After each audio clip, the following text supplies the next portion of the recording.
O Outro Lado da História. Sempre vendo e revendo, sem medo, aos mitos, verdades e curiosidades sobre o passado.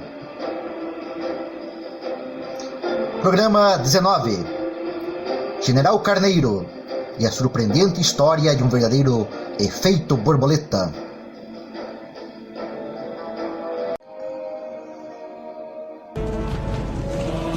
Por certo, você já ouviu falar da chamada Revolução Federalista.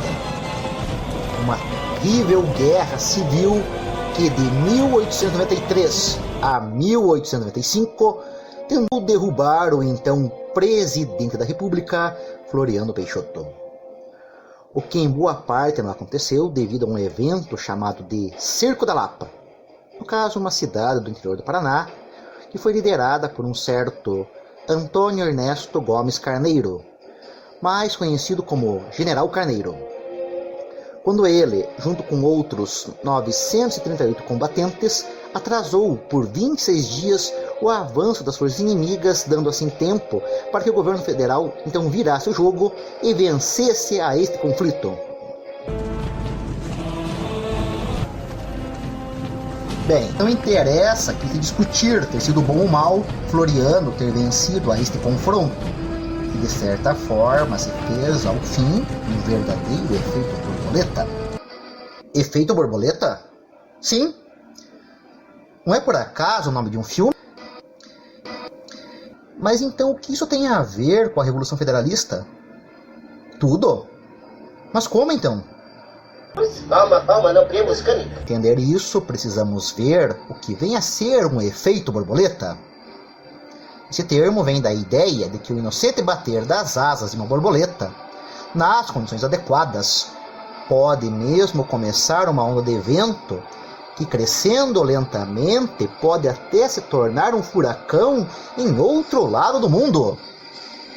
Ou seja, um ato sem qualquer importância inicial que pode mais adiante gerar grandes e até mesmo terríveis desdobramentos. Certo? Entendido? Agora só falta explicar onde esse efeito borboleta entra na história que aqui comentamos. Sobre isso, podemos arriscar dizer que essa terrível guerra civil, em parte, vencida por este general Carneiro, talvez nunca tivesse acontecido se não fosse uma intromissão anterior deste mesmo general Carneiro. Confuso? Sem problemas. Com base em uma obra chamada O Cerco da Lapa e seus Heróis, escrita em 1991 por um historiador de nome Davi Carneiro, iremos esclarecer a isso agora. É aí que conhecemos a um fato, a princípio banal, na vida deste futuro general Carneiro, então em 1885, quando ele ocupava uma função administrativa no Ministério da Guerra do Império Brasileiro. E viu que um amigo seu pretendia dar baixa, se aposentar no exército. Nada demais, se não fosse que este Carneiro sabia que seu amigo em questão pedia para sair devido à perseguição de inimigos, então considerando a sua saída uma injustiça. E o que ele fez então? Muda os papéis do pedido de baixa para uma mera licença. E assim nada demais. Se não fosse que seu amigo fosse o próprio Floriano Peixoto. Isso mesmo. Entendem? Pois se não, vejamos.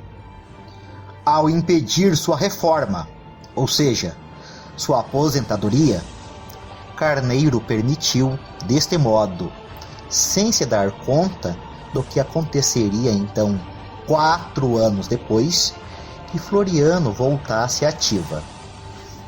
Deste modo, então, ele pôde entrar em negociações com os golpistas militares que derrubaram a monarquia em 1889.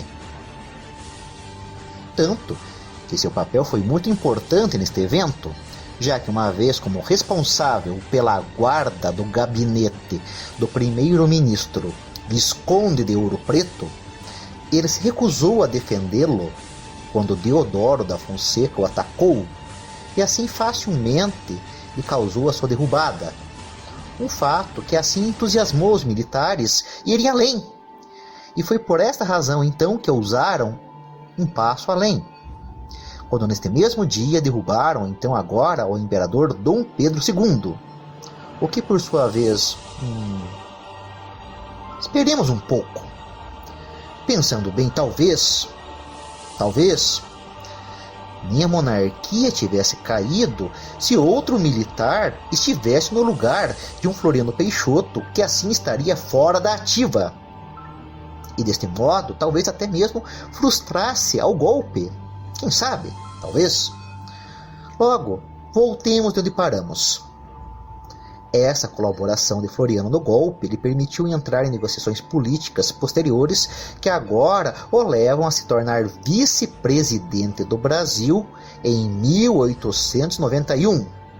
E então, neste mesmo ano, ele se torna agora presidente após a renúncia do Marechal Deodoro da Fonseca. Nisso, lembremos que a Revolução Federalista, que estoura em 1893, tem origem justamente na insatisfação com o governo brutal que Floriano Peixoto impõe. Portanto, dúvida que, sem um governo autoritário como este, tendo em seu lugar outro mais equilibrado, não haveria o porquê de um pretexto para esta guerra civil? Bem, quem sabe? Mas, enfim, nem só de tragédias pode-se dizer que resultam efeitos borboleta. Não.